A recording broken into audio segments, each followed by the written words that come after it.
আস্থার মধ্যে নিতে হবে যে আপনারা এই গণ অভ্যুত্থানে আপনারা অংশগ্রহণ করেছেন, আপনারা শুনেছেন আমার সে কথা।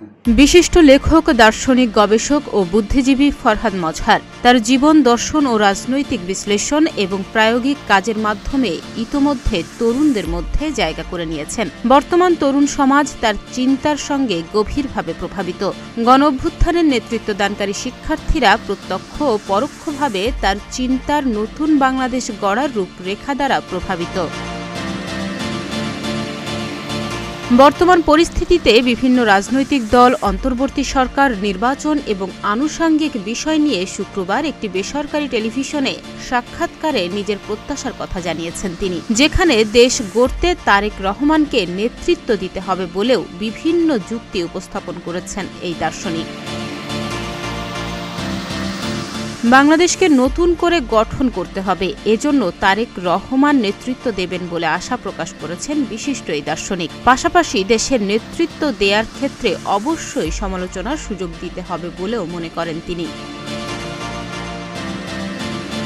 বলা না বলা শিরোনামে প্রকাশিত ওই বিশেষ অনুষ্ঠানে ফরহাদ মজহার বলেন, তারেক রহমান একটি রাজনৈতিক দলের গুরুত্বপূর্ণ দায়িত্বে রয়েছেন। তিনি চেষ্টা করছেন প্রতিহিংসার রাজনীতি করবেন না। এটা অত্যন্ত গুরুত্বপূর্ণ বিষয়। এটা নানাভাবে তরুণদের আকর্ষণ করছে। তারেক রহমানকে আপনি পছন্দ করেন আর না করেন, তরুণদের মাঝে তার একটা গ্রহণযোগ্যতা রয়েছে।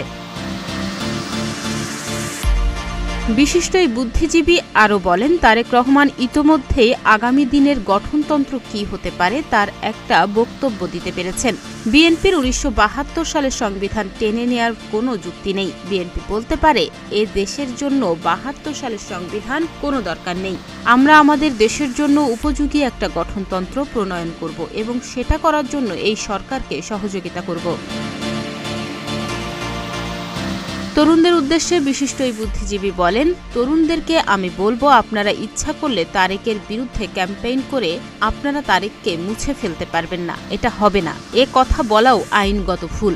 আমাদের বলা উচিত এটা আমাদের দেশ এবং বিএনপির কাছে দাবি করে বলা উচিত এই দেশ গড়বার ক্ষেত্রে আপনাদেরও দায় রয়েছে। ডেস্ক রিপোর্ট, প্রতিদিনের বাংলাদেশ।